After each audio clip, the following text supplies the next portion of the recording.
নমস্কার বন্ধুরা, আপনারা আছেন ফ্রাইডে স্টোরি উইথ বিনন্দের সাথে। তো আমি বিনন্দ প্রত্যেক সপ্তাহের ন্যায় এ সপ্তাহেও গল্প শোনাতে হাজির হয়েছি আপনাদের কাছে। আর এ সপ্তাহে আপনাদের জন্য নিয়ে এসেছি আরেকটি কালজয়ী গল্প।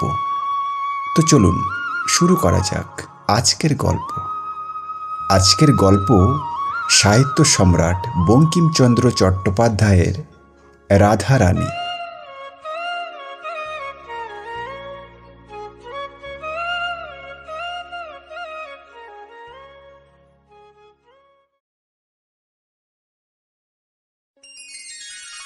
রাধারানী নামে এক বালিকা মাহেশে রথ দেখিতে গিয়াছিল। বালিকার বয়স 11 পরিপূর্ণ হয় নাই। তাহাদিগের অবস্থা পূর্বে ভালো ছিল। বড় মানুষের মেয়ে, কিন্তু তাহার পিতা নাই। তাহার মাতার সঙ্গে এক জ্ঞাতির একটি মকদ্দমা হয়। সর্বস্ব লইয়া মকদ্দমাটি বিধবা হাইকোর্টে হারিল। সে হারিবা মাত্র ডিক্রিদার জ্ঞাতি ডিক্রি জারি করিয়া ভদ্রাসন হইতে উহাদিগকে বাহির করিয়া দিল। প্রায় 10 লক্ষ টাকার সম্পত্তি ডিক্রিদার সকলেই লইল। খরচা ও ওয়াসিলাত দিতে নগদ যাহা ছিল তাহাও গেল। রাধারানীর মাতা অলঙ্কারাদি বিক্রি করিয়া প্রিভি কাউন্সিলে একটি আপিল করিল, কিন্তু আর আহারের সংস্থান রহিল না। বিধবা একটি কুঠিরে আশ্রয় লইয়া কোনো প্রকারে শারীরিক পরিশ্রম করিয়া দিনপাত করিতে লাগিল। রাধারানীর বিবাহ দিতে পারিল না। কিন্তু দুর্ভাগ্যক্রমে রথের পূর্বে রাধারানীর মা ঘোরতর পীড়িতা হইল। যে কায়িক পরিশ্রমের দিনপাত হইত তাহা বন্ধ হইল। সুতরাং আর আহার চলে না। মাতা রুগ্না, এজন্য কাজে কাজেই তাহার উপবাস। রাধারানীর জুটিল না বলিয়া উপবাস। রথের দিন তাহার মা একটু বিশেষ হইল, পথ্যের প্রয়োজন হইল, কিন্তু পথ্য কোথায়, কি দিবে? রাধারানী কাঁদিতে কাঁদিতে কতকগুলো বনফুল তুলিয়া তাহার মালা গাঁথিল। মনে করিল যে এই মালা রথের হাটে বিক্রয় করিয়া 2-1 পয়সা পাইব, তাহাতেই মার পথ্য হইবে। কিন্তু রথের টান অর্ধেক হইতে না হইতেই বড় বৃষ্টি আরম্ভ হইল। বৃষ্টি দেখিয়া লোক সকল ভাঙিয়া গেল। মালা কেহ কিনিল না। রাধারানী মনে করিল যে আমি একটু না হয় ভিজিলাম, বৃষ্টি থামিলেই আবার লোক জমিবে।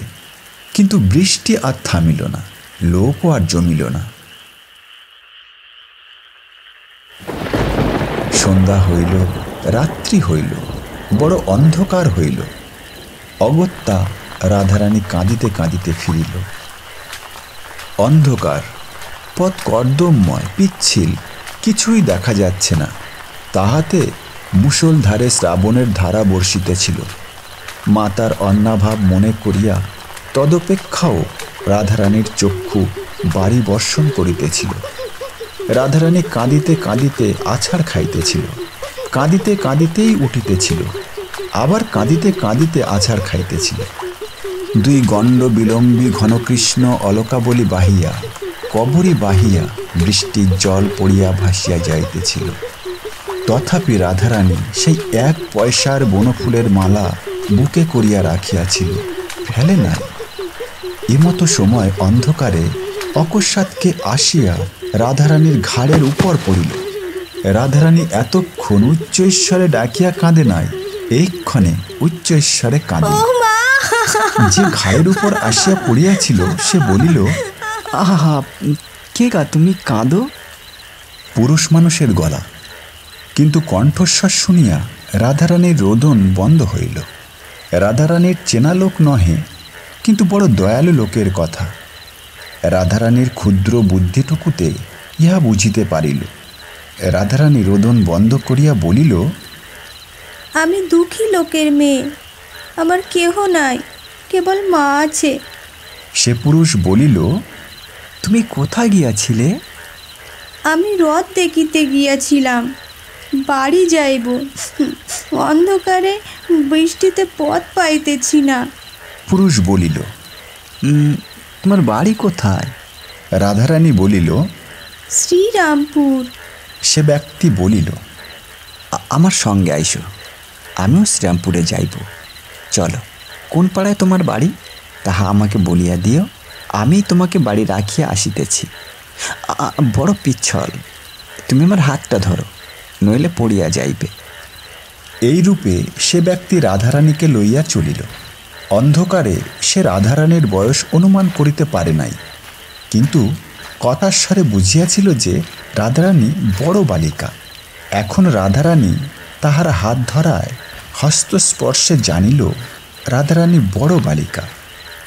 তখন সে জিজ্ঞাসা করিল যে, তোমার বয়স কত? 10-11 বছর।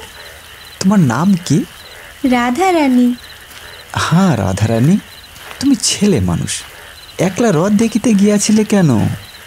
তখন সে কথায় কথায় মিষ্টি মিষ্টি কথাগুলি বলিয়া সেই 1 পয়সার বনফুলের মালার সকল কথাই বাহির করিয়া লইল।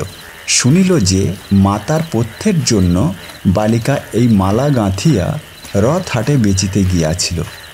রথ দেখিতে যায় নাই, সে মালাও বিক্রয় হয় নাই। এক্ষণেও বালিকার হৃদয়ের মধ্যে লুক্কায়িত আছে। তখন সে বলিল, আমি একছোড়া মালা খুঁজিতেছিলাম, আমাদের বাড়িতে ঠাকুর আছেন, তাকে পরাইব। রথের হাট শীঘ্র ভাঙিয়া গেল, আমি তাই মালা কিনিতে পারি নাই। তুমি মালা বেচো তো আমি কিনি। রাধারানীর আনন্দ হইল, কিন্তু মনে ভাবিল যে আমাকে যে এত যত্ন করিয়া হাত ধরিয়া এ অন্ধকারে বাড়ি লইয়া যাইতেছে, তাহার কাছে দাম লইব কি প্রকারে? তা নহিলে আমার মা খেতে পাবে না, তা নি। এই ভাবিয়া রাধারানী মালা সমভি বেহারীকে দিল। সমভি বেহারী বলিল, ইহার দাম 4 পয়সা, এই লও। সমভি বেহারী এই বলিয়া মূল্য দিল। রাধারানী বলিল, এ কি পয়সা? এ যে বড় বড় ঠেকছে। ডবল পয়সা, দেখিতেছ না, 2টা বই দিই নাই। তা এ যে অন্ধকারেও চকচক করছে। তুমি ভুলে টাকা দাও নাই তো? না না, নতুন কলের পয়সা, তাই চকচক করছে। তা আচ্ছা, ঘরে গিয়া প্রদীপ জেলে যদি দেখি যে পয়সা নয়, তখন ফিরাইয়া দিব। তোমাকে সেখানে একটু দাঁড়াইতে হইবে। কিছু পরে তাহারা রাধারানীর মার কুটির দ্বারে আসিয়া উপস্থিত হইল। সেখানে গিয়া রাধারানী বলিল, তুমি ঘরে আসিয়া দাঁড়াও, আমি আলো জ্বালিয়া দেখি টাকা কি পয়সা। সঙ্গী বলিল, আমি বাহিরে দাঁড়াইয়া আছি, তুমি আগে ভিজা কাপড় ছাড়ো, তারপর প্রদীপ জ্বালিও। রাধারানী বলিল, আমার আর কাপড় নাই, একখানি ছিল, তাহা কাচিয়া দিয়াছি। তা আমি ভিজা কাপড়ে সর্বদা থাকি, আমার ব্যামো হয় না। আঁচলটা নিংড়ে পড়িব এখন। তুমি দাঁড়াও, আমি আলো জ্বালি। আচ্ছা। ঘরে তৈল ছিল না, সুতরাং চালের খড় পাড়িয়া চকমকি ঠুকিয়া আগুন জ্বালাইতে হইল। আগুন জ্বালিতে কাজে কাজে একটু বিলম্ব হইল। আলো জ্বালিয়া রাধারানী দেখিল টাকা বটে, পয়সা নহে। তখন রাধারানী বাহিরে আসিয়া তল্লাশ করিয়া দেখিল যে যে টাকা দিয়াছে সে নাই, চলিয়া গিয়াছে। রাধারানী তখন বিষণ্ণ বদনে সকল কথা তাহার মাকে বলিয়া মুখ পানে চাহিয়া রইল। সকাতরে বলিল, মা, এখন কি হবে? মা বলিল, কি হবে বাছা, সে কি আর না জেনে টাকা দিয়েছে? সে দাতা, আমাদের দুঃখ শুনিয়া দান করিয়াছে। আমরাও ভিখারি হইয়াছি, দান গ্রহণ করিয়া খরচা করি। তাহারা এইরূপ কথাবার্তা কহিতেছিল। এমতো সময়ে কে আসিয়া তাহাদের কুঠিরের আগর ঠেলিয়া বড় শোরগোল উপস্থিত করিল। রাধারানী দ্বার খুলিয়া দিল। মনে করিয়াছিল যে সেই তিনিই বুঝি আবার ফিরিয়া আসিয়াছেন। পোড়া কপাল, তিনি কেন? পোড়ার মুখো কাপড়ে মিনসে। রাধারানীর মার কুটির বাজারের অনতি দূরে। তাহাদের কুটিরের নিকটেই পদ্মলোচন সাহার কাপড়ের দোকান। পদ্মলোচন খোদ পোড়ার মুখো কাপড়ে মিনসে একজোড়া নতুন কুঞ্জদার শান্তিপুরে কাপড় হাতে করিয়া আনিয়াছিল। এখন দ্বার খোলা পাইয়া তাহা রাধারানীকে দিল, বলিল, রাধারানী, এই কাপড়। রাধারানী বলিল, ও মা, আমার কিসের কাপড়? পদ্মলোচন, সে বাস্তবিক পোড়ার মুখো কি না তাহা আমরা সবিশেষ জানি না। রাধারানীর কথা শুনিয়া কিছু বিস্মিত হইল, বলিল, কেন? এই যে এক বাবু এখনই আমাকে নগদ দাম দিয়া বলিয়া গেল যে এই কাপড় এখনই ওই রাধারানীকে দিয়া আসো। রাধারানী তখন বলিল, ও মা, সেই গো সেই, তিনি কাপড় কিনে পাঠিয়ে দিয়েছেন। হাগা পদ্মলোচন। রাধারানীর পিতার সময় হইতে পদ্মলোচন ইহাদের কাছে সুপরিচিত। অনেকবারই ইহাদিগের নিকট যখন সুদিন ছিল তখন 4 টাকার কাপড়ে শপথ করিয়া 8 টাকা 12.5 আনা আর 2 আনা মুনাফা লইতেন। হাগো পদ্মলোচন, বলি সেই বাবুটাকে চেনো?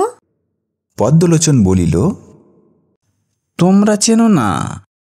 না। আমি বলি তোমাদের কুটুম্ব, আমি চিনি না। যাহা হোক, পদ্মলোচন 4 টাকার কাপড় আবার মায় মুনাফা 8 টাকা 14.5 আনায় বিক্রয় করিয়াছিলেন। আর অধিক কথা কইবার প্রয়োজন নাই বিবেচনা করিয়া প্রসন্ন মনে দোকানে ফিরিয়া গেলেন। এদিকে রাধারানী প্রাপ্ত টাকা ভাঙাইয়া মায়ের পথ্যের উদ্যোগের জন্য বাজারে গেল। বাজার করিয়া তৈল আনিয়া প্রদীপ জ্বালিল। মার জন্য যৎকিঞ্চিত রন্ধন করিল। স্থান পরিষ্কার করিয়া মাকে অন্ন দিবে এই অভিপ্রায়ে ঘর ঝাঁটাইতে লাগিল। ঝাঁটাইতে একখানা কাগজ কুড়াইয়া পাইল, হাতে করিয়া তুলিল। এ কি মা? মা দেখিয়া বলিলেন, একখানা নোট।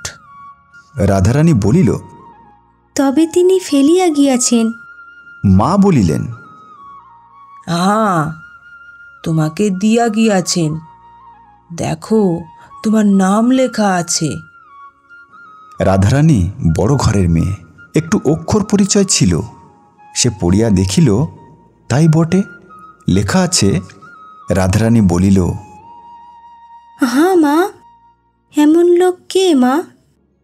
মা বলিলেন, তাহার নামও নোটে লেখা আছে, পাছে কেহ চোরা নোট বলে, এই জন্য নাম লিখিয়া দিয়া গিয়াছেন। তাহার নাম রুক্মিণী কুমার রায়।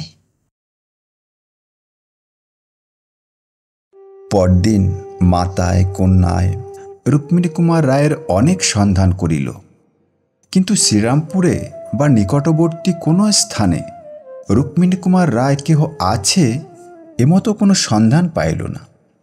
নোটখানি তাহারা ভাঙাইল না, তুলিয়া রাখিল। তাহারা দরিদ্র কিন্তু লোভী নহে।